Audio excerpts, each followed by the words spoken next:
things that you have to ask them why they wanted life insurance. Give me 3 reasons why you wanted life insurance. I want it probate free. I want it because it's tax free. I want it because it builds cash value. You sell the benefits. You say, listen, I'm not going to say your policy is going to be probate free. I say, listen, have you ever thought about how much of an issue it's going to be for your kids if your money is probate after you pass away? Okay. With this policy, okay, this policy is designed so that it's not probate free, and the cash value and the death benefit is going to go to your beneficiary as soon as, God forbid, something happens. Okay. I sell the benefits as saying, you ever thought how much your money is going to be taxed if, God forbid, something happens to you? This kind of policy is designed so that it wouldn't have to be taxed. Your money will go to your beneficiaries tax-free. So I'm selling the benefits, right? I'm not selling the features. Features is it's going to be probate-free. It's going to be tax-free. It's going to be it's going to be of cash value. That's a feature. But benefit is when you create a concern for the client and you sell it based on giving a solution to that concern. You see what I'm saying? Do you want me to say that again? You create a concern for the client, you make them face the reality, and you sell the policy based on giving a solution to that concern.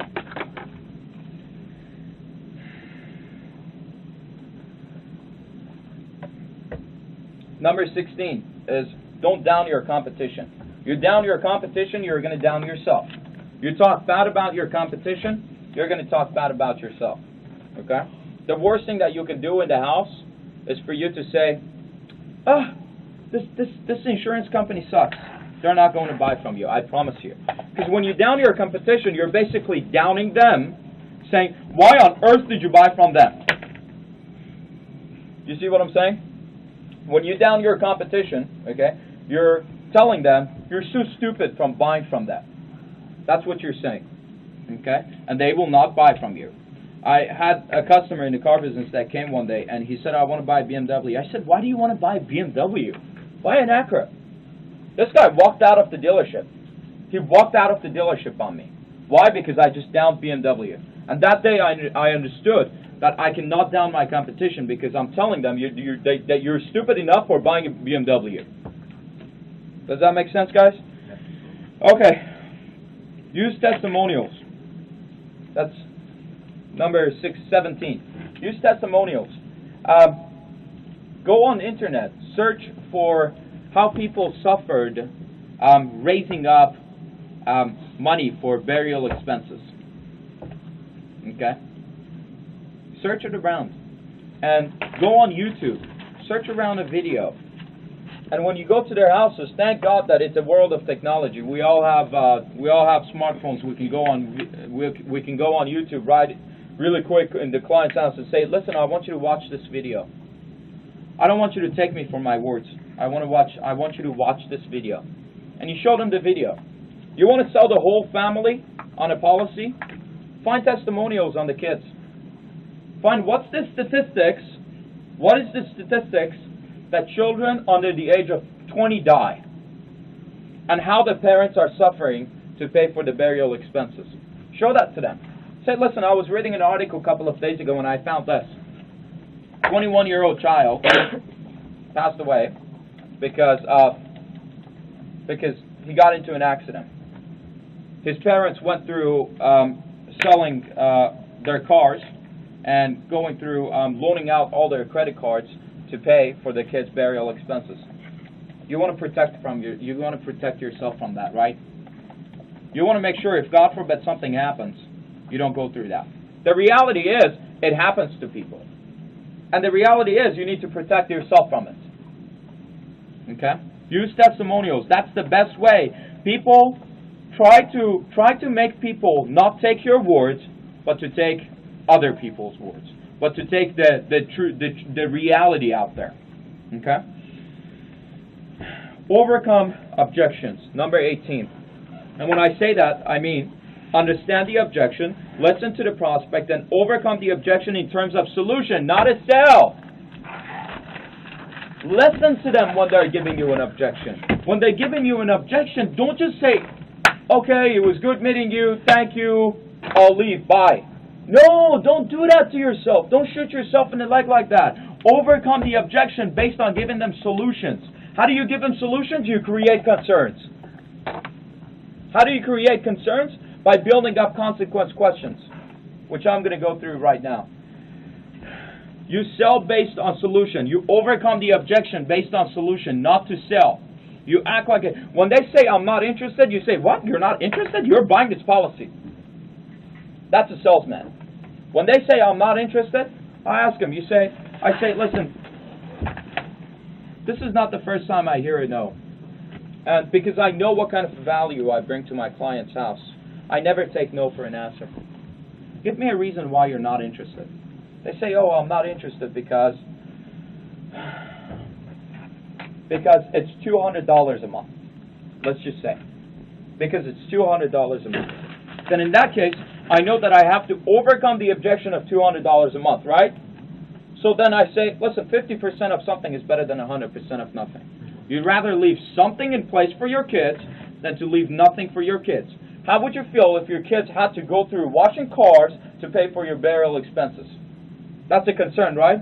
I just created a concern. How would you feel if your daughter that works 10 hours a day has to put her job aside, okay, and do something else to pay for your burial expenses? How would you feel if your daughter had to sell her car and go to work, okay, so waking up 4 hours in advance, standing in a bus station to go to work so that she can sell her car to pay for your burial expenses? That's a concern, right? I'm creating a concern. I'm creating what the reality will be. And then I say, listen, you don't want to put your family in that situation. Let's protect you right now.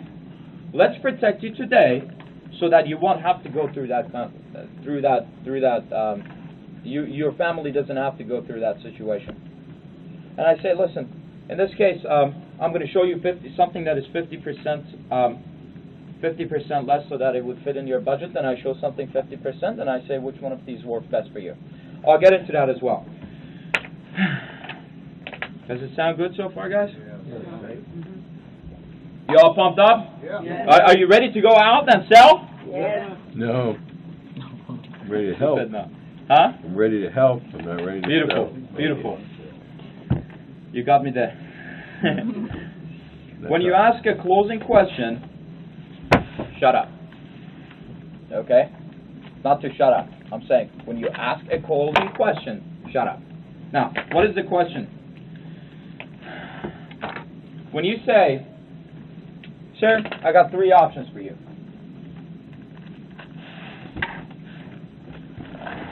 When you say, I got 3 options for you, $2,000, and I'm just saying this just to make my point, $10,000 and $20,000, and you say, which one of these options do you think would work best within your budgets and would benefit you within your necessities? You shut up. I have had times where I sat down on the client's kitchen table for 3 minutes. For 3 minutes. They were still debating in between 3. I did not say a word. The first person who says something will lose.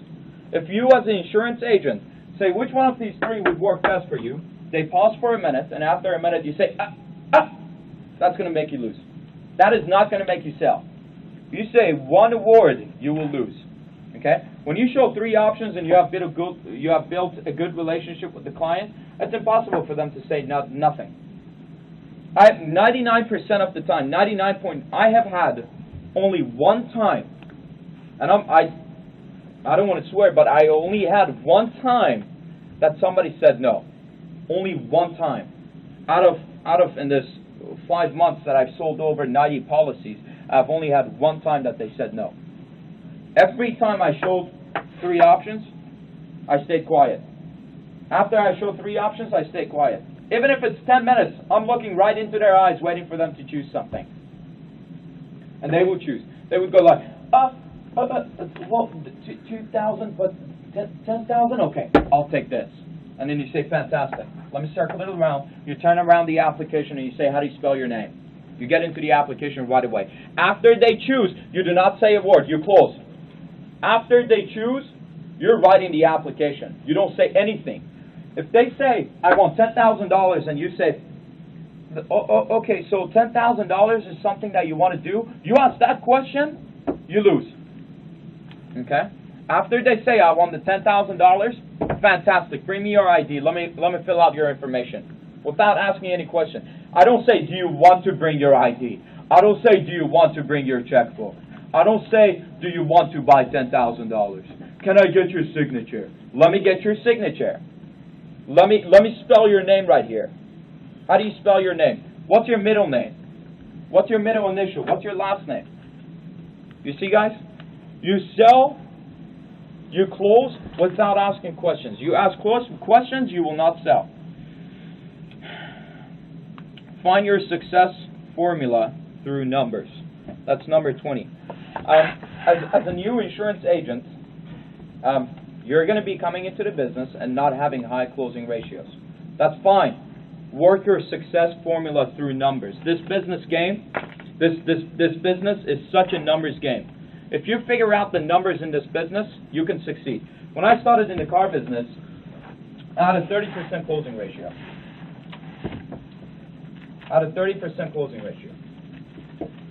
My coworker, who had been in the business for 2-3 years, had a 50% closing ratio. Okay? In order for me to sell more than the guy who has 50% closing ratio, I had to see 20 people per week to sell 6 cars. Okay? But this guy was lazy. He would see 10 people a week, and he would sell 5 cars. Who sold more cars? You did. I did, because I worked around the numbers. Okay? If your closing ratio is 30%, if you go to the client's house, if you go to 10 clients' house and you close 3, and you know that your closing ratio is 3, it's 30%. Okay? With that being said, you need to set 20 appointments for the week, see 20 people. Now, the reality is you're not going to set 20 appointments and see 20 people. Okay? You double up your numbers to double up your closing ratio, to double up your sales. Okay? And along the way, when you become a better closer, okay, your closing ratio will go higher. And when you get into the habit of setting a lot more appointments, then with your closing ratio going higher, you're going to sell a lot more too. Does that sound good, guys?